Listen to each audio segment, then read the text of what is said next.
नमस्कार। आज आपण महाराष्ट्रातील कांदळवन कक्षाच्या कांदळवनांवर आधारित उपजीविका, त्यावरील उपक्रमांची खास आणि महत्त्वाची माहिती जाणून घेणार आहोत।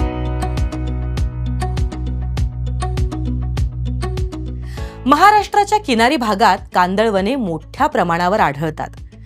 विशेषतः पालघर, ठाणे, मुंबई व मुंबई उपनगर, रायगड, रत्नागिरी आणि सिंधुदुर्ग या भागात ही कांदळवने आढळतात।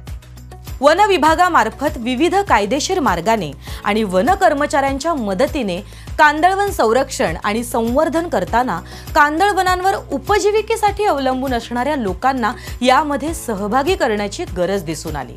त्यामुळेच लोकसहभागातून कांदळवन संरक्षण आणि संवर्धन करण्याच्या उद्देशाने सन 2012 मध्ये UNDP म्हणजेच युनायटेड नेशन डेव्हलपमेंट प्रोग्राम आणि GEF म्हणजेच ग्लोबल एन्व्हायरमेंट फॅसिलिटी सिंधुदुर्ग प्रकल्प सिंधुदुर्ग जिल्ह्यांमध्ये कांदळवन कक्षामार्फत राबवण्यात आला।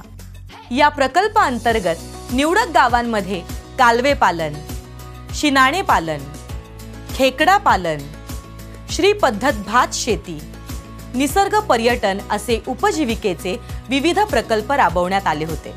या प्रकल्पाच्या प्राथमिक यशानंतर अशा प्रकारचे शाश्वत उपजीविका प्रकल्प संपूर्ण महाराष्ट्राच्या किनारी भागांमध्ये राबवण्याचे ठरवण्यात आलेले आहे।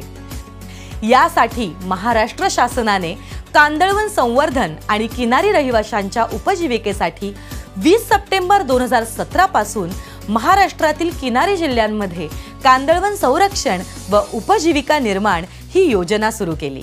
ही योजना कांदळवन कक्षामार्फत राबविली जात असून गाव पातळीवरील प्रकल्प कांदळवन सहव्यवस्थापन समिती मार्फत राबवले जात आहेत। या समितीकडून लाभार्थी निवडीची प्रक्रिया पूर्ण करून योजनेचा प्रत्यक्ष लाभ लाभार्थ्यांना देण्यात येतो।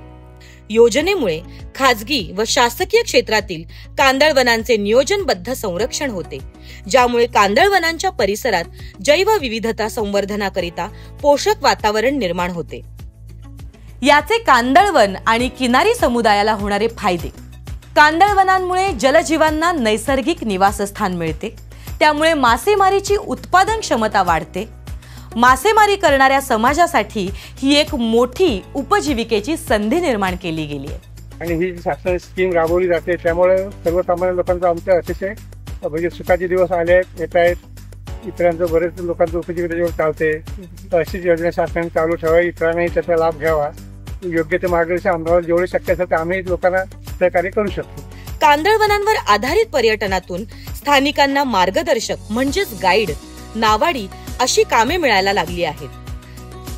कांदळवन क्षेत्रातील बोटिंग म्हणजेच नाव सहल, पक्षी निरीक्षण म्हणजेच बर्ड वॉचिंग, कांदळवन सहल, किनारी सहल या गोष्टी पर्यटकांना आकर्षित करत आहेत। कांदळवन संरक्षण व उपजीविका निर्माण ही योजना सुरू झाल्यापासून सामूहिक स्वरूपातील उपजीविका प्रकल्पांसाठी शासन व स्वयंसहायता गट यांच्या सहभागाचे प्रमाण 90% शासन तर 10% स्वयंसहायता गट असे राहते। तर खाजगी व्यक्तींसाठी वैयक्तिक लाभाच्या योजनेत शासन व व्यक्ती यांच्या सहभागाचे प्रमाण शासन 75% तर खाजगी व्यक्ती 25% असे राहते।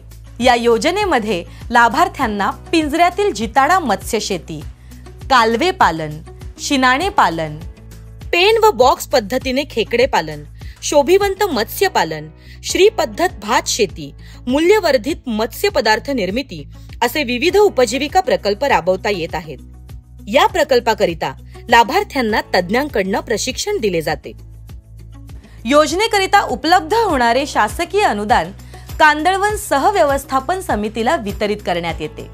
या योजनेअंतर्गत आतापर्यंत 200हून अधिक गावे समाविष्ट झाली आहेत। यात विविध मत्स्यपालन प्रकल्प राबवून 4000हून अधिक स्थानिकांना रोजगाराची नवीन संधी मिळाली आहे। या योजनेमुळे कांदळवनांचे संवर्धन, संरक्षण व स्थानिकांना आर्थिक फायदा होतोय। या योजनेचा सकारात्मक परिणाम दिसून येत असून आज अनेक गावांमधील लोकसमुदाय कांदळवन संरक्षण आणि संवर्धनामध्ये सहभागी होत आहेत। मोठ्या प्रमाणात जनजागृतीचे कार्यक्रम राबवल्यामुळे स्थानिक लोकांना कांदळवन संवर्धनाचे महत्त्व पटलेले आहे। त्यामुळे लोकही कांदळवनामधील जैवविविधतेच्या संरक्षणासाठी पुढाकार घेत आहेत.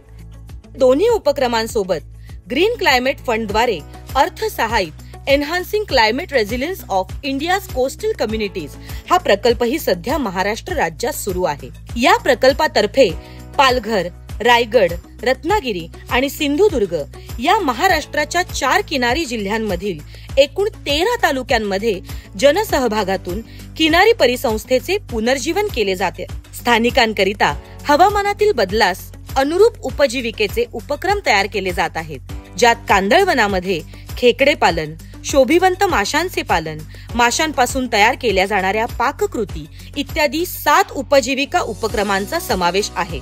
स्थानिक लोकांना मुख्य उपजीविकेसोबत एक पर्यायी उपजीविका उपलब्ध करून दिल्यामुळे आज हा लोकसमुदाय कांदळवन संरक्षणासाठी दक्ष आणि तत्पर झालाय. यामुळे स्थानिक लोकसमुदायाला कांदळवन संरक्षण आणि संवर्धनामध्ये सामील करून घेण्याच्या कांदळवन कक्षाच्या प्रयत्नांना यश येत आहे. चला तर मग आपणही कांदळवन संवर्धनामध्ये सहभागी होऊया.